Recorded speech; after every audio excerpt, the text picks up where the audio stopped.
This is John Brassard Jr., the kitchen table historian. In case you were wondering, this isn't a podcast about food. Here I'm going to tell you the stories that your grandma didn't want you to hear. Strange and dreadful tales of true crime, the supernatural, dark history, we cover it all. If you like today's story, then please take a moment to give us a 5-star review on Apple iTunes. It helps the podcast to get noticed more, which brings in more people, which allows more people to hear these great stories.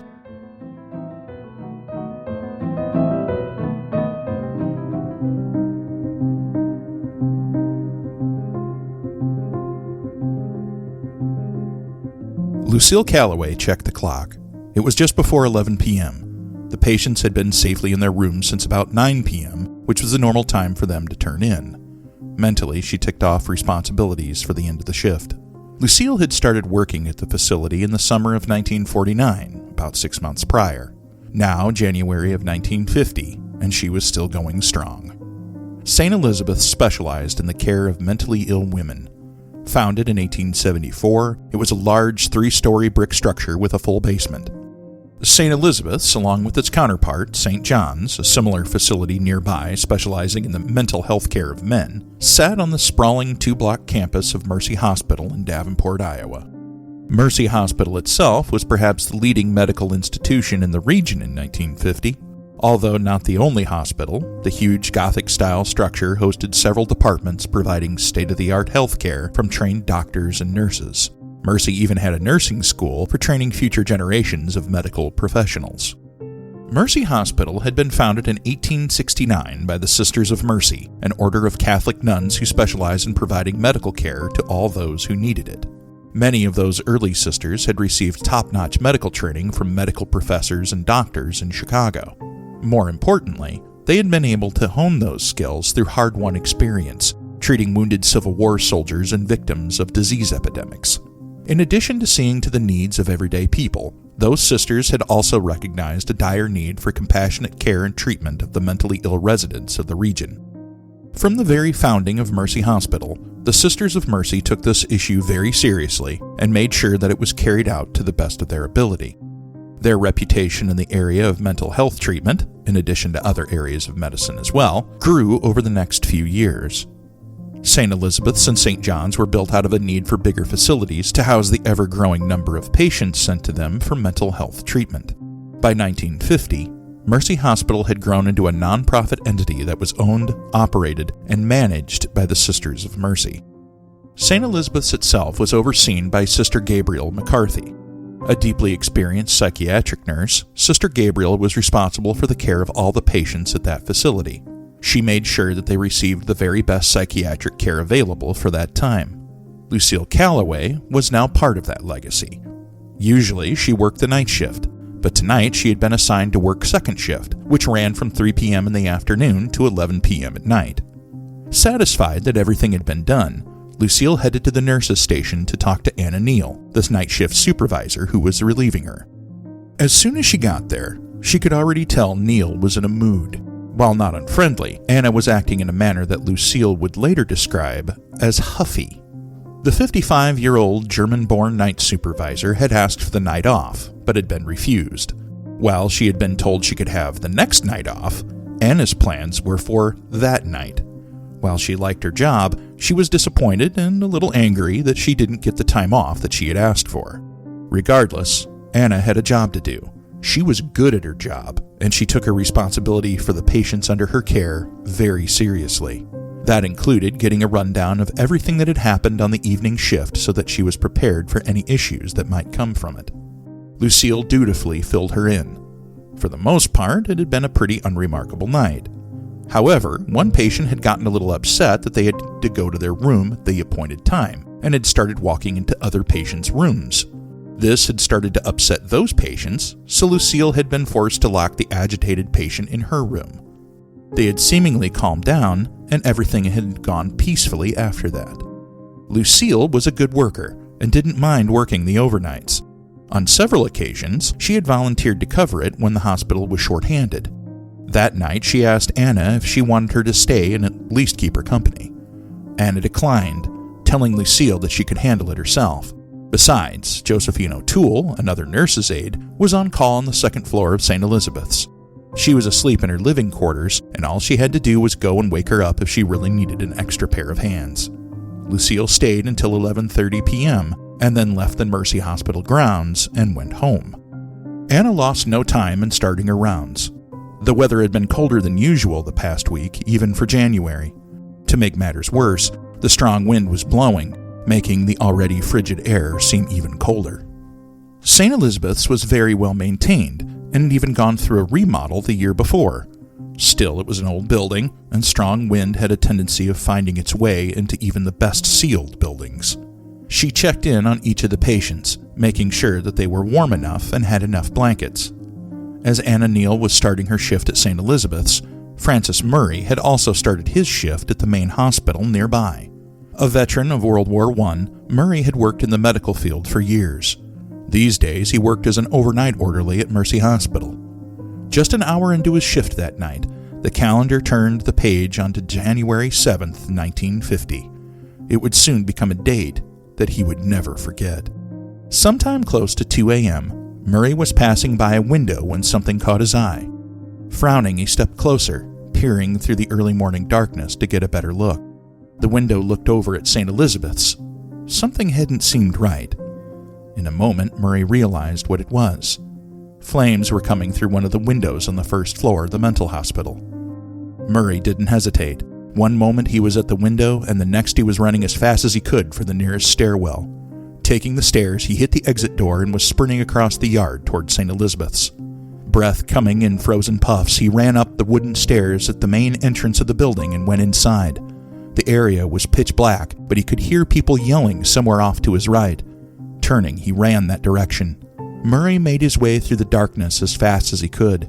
Although he had a flashlight on his person, Murray didn't think to use it.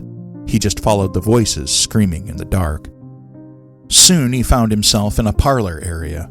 The area was already filling with thick black smoke, making it hard for him to breathe. He ignored it as best he could, pushing forward. He had to find those people and get them out of there before things got too bad. The parlor Murray was in connected to another parlor, separated by a glass partition. Later, Murray would say he wasn't sure if it was just a partition or a glass door. It was too dark and there was too much smoke. In the moment, he didn't care what it was. All he knew is that the voices he had followed there sounded like they were just beyond it. Murray heaved himself into the barrier, easily breaking through. On the other side, he could barely make out a handful of patients. As soon as they saw the hole that Murray had made, they began moving towards it. Murray told them to follow him and proceeded to lead them back the way he had come. After a few tense moments stumbling through the dark again, they emerged back outside onto the front porch. Murray coughed, his lungs trying to expel the smoke he had inhaled. When he had stopped, he took a couple of deep breaths, then ran back into Mercy. He ran to the closest nurse's station and told them that St. Elizabeth's was on fire, and they needed to call the fire department right away. Calmly, the nurses there told him that they had already been called, and they were on their way. Other people had also seen the fire at St. Elizabeth's from Mercy, and had made the notification. The first fire call went to Company Number 6 at approximately 2:06 a.m.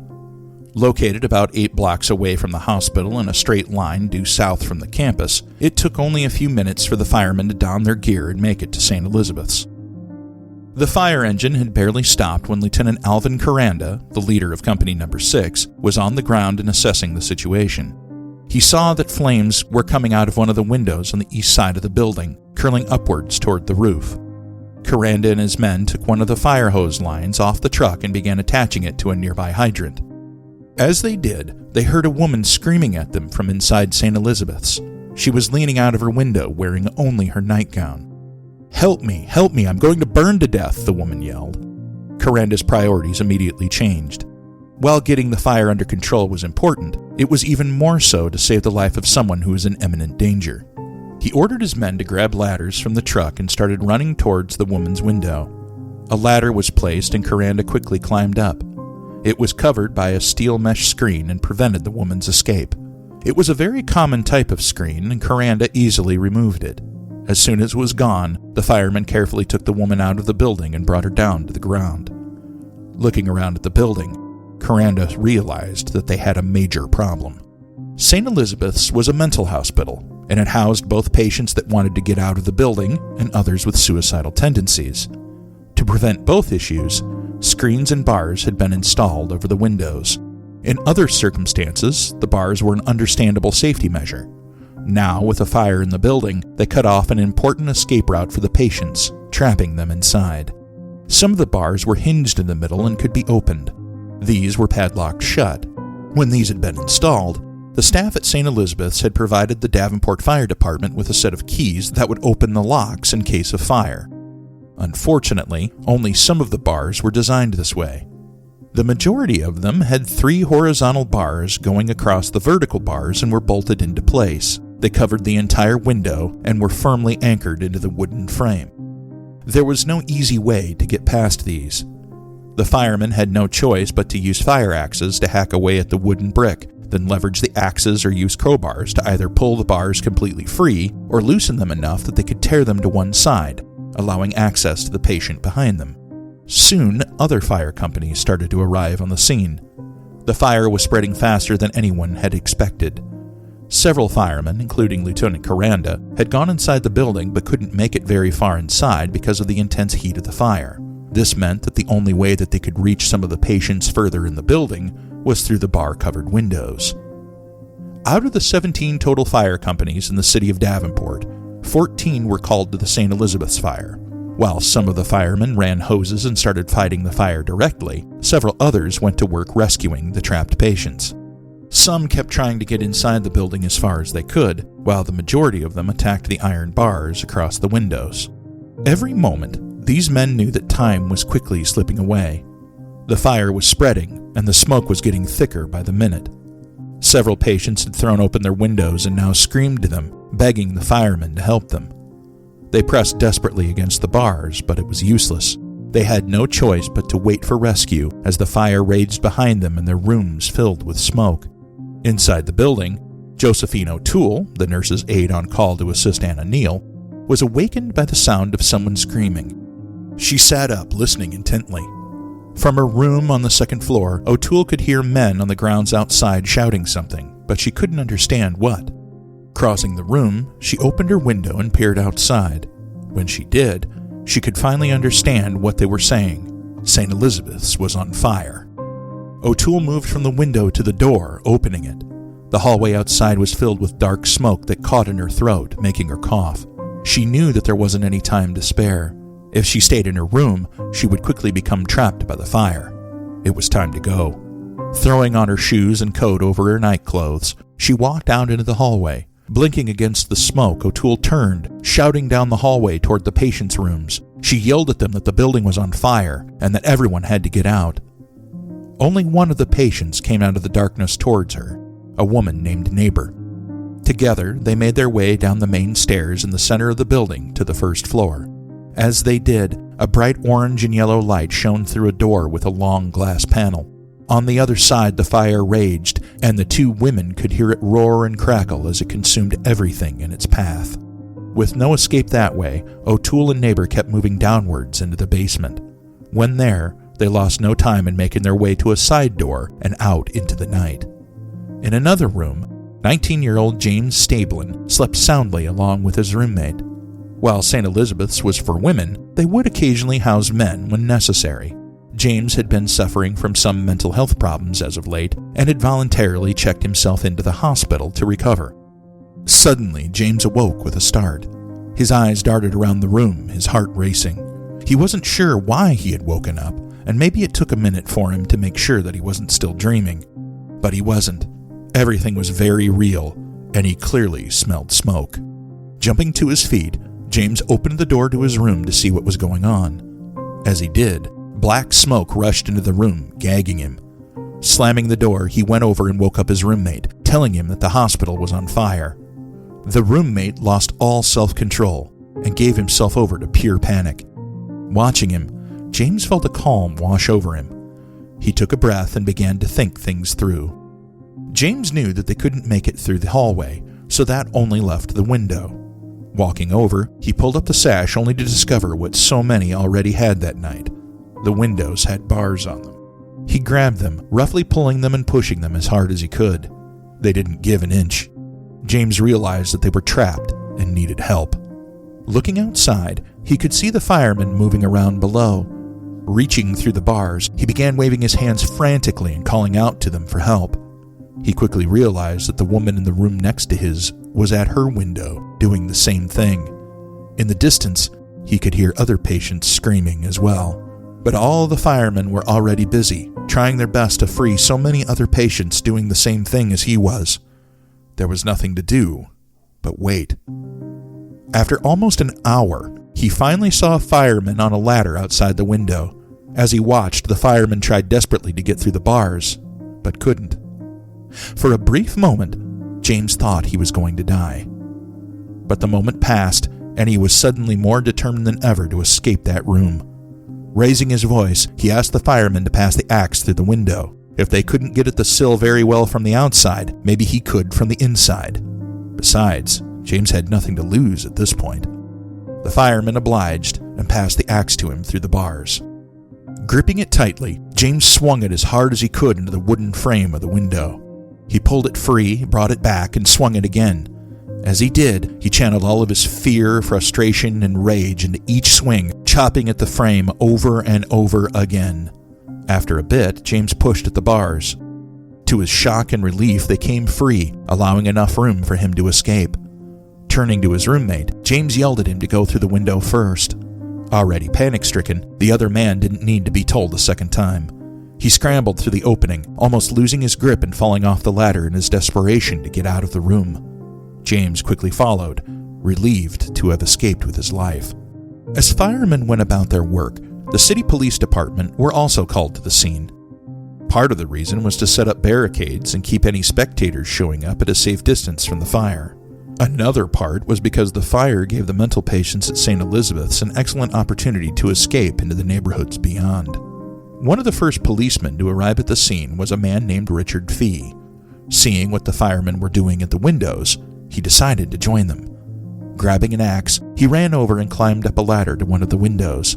Fee immediately went to work chopping out the bars. He would stop occasionally and pull at the bars. Finally, they were loose enough to drop free to the ground below. Fee peered through the window. Inside, he could see a group of patients standing in the room. Using the axe, he broke the window and climbed inside. The patients barely acknowledged him. They stood there calmly, seemingly unaware of the danger that they were in. Fee knew that they were probably mentally ill, and so, gently as he could, took several of them by the hand and led them to the window. There, firemen helped them climb down to safety. Between Fee and the firemen on the ladder, all of the people standing in that room were saved. Firemen and police were far from the only people to respond to the scene of the fire. News had spread all over the city about what was happening, and many people were eager to help out any way that they could. The Sisters of Mercy, both on duty at Mercy Hospital and sleeping in their convent nearby, had come over to render what aid they could. All of them were dressed in the traditional habits worn by nuns in that era. Some were dressed in the more commonly seen black and white, while others were all white, floating ghost-like amongst the people at the scene. In addition to rendering aid and saying prayers for victims and rescuers alike, the nuns also furnished the firemen with their sets of keys to the padlocked grates. They were willing to do anything to help the trapped patients, and having those keys would hopefully aid the firemen in freeing more people faster. Nearly all of the staff at Mercy Hospital had come out to help. This included doctors, nurses, aides, orderlies, and even the nursing students. One of those nurses' aides was a woman named Irene Bennett. As she helped move some of the rescued patients into the main hospital, she kept scanning the crowd for Anna Neal. Bennett and Neal were close friends. Anna's adult daughter had even lived with Bennett, and the older woman served as a mother figure to Anna's grandchildren. Bennett knew that Neal had been working at St. Elizabeth's that night, but hadn't seen her yet. It looked like things were getting worse in there, and she was concerned for her friend's safety. While she was working, Bennett happened to glance up at one of the windows on the second story of St. Elizabeth's. Inside, she could clearly see Anna trying to move two patients toward the stairs. Then, as she watched, a sudden burst of flame forced Anna to recoil. She lost her balance and fell, swallowed up in the smoke. Turning, Bennett ran inside the main hospital and found the nearest telephone. Picking up the receiver, she called Anna's daughter, Mary Ann. When she answered, Bennett told her that there was a fire at St. Elizabeth's and that her mother had been badly burned. She needed to come there as soon as she could. That said, Bennett hung up the phone and went back outside to help. A group of men called Second Alarmers, a support group for the fire department, had also arrived. They helped make sure the firemen stayed warm and were fed, while also helping them out with hoses and equipment wherever it was needed. Several area restaurants were eager to help, providing the Second Alarmers meals to take back to the firemen. There were individuals who came to help as well. One man, Noel Van Ostel, went around to local shops and petitioned the owners for gloves and socks to help keep the firemen warm. He was provided with dozens of gloves and several pairs of socks for his efforts. The rescuers did everything in their power to get to the patients, but there were several that, despite their best efforts, could not be saved. Bill Stagen, one of the policemen standing at the scene, was working near one of the sisters when the fire suddenly broke through the northwest corner of the roof. As they both watched, Stagen asked the nun if anyone had been on the top floor. Sadly, she replied, it was filled to capacity.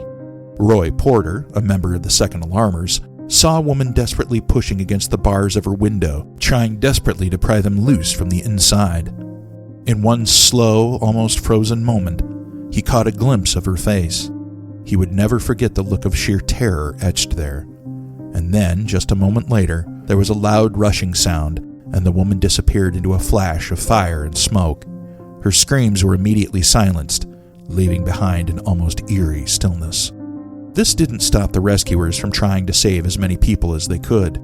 Time and time again, they went into the building as far as they could, stopping only when they were repulsed by the intense heat of the fire.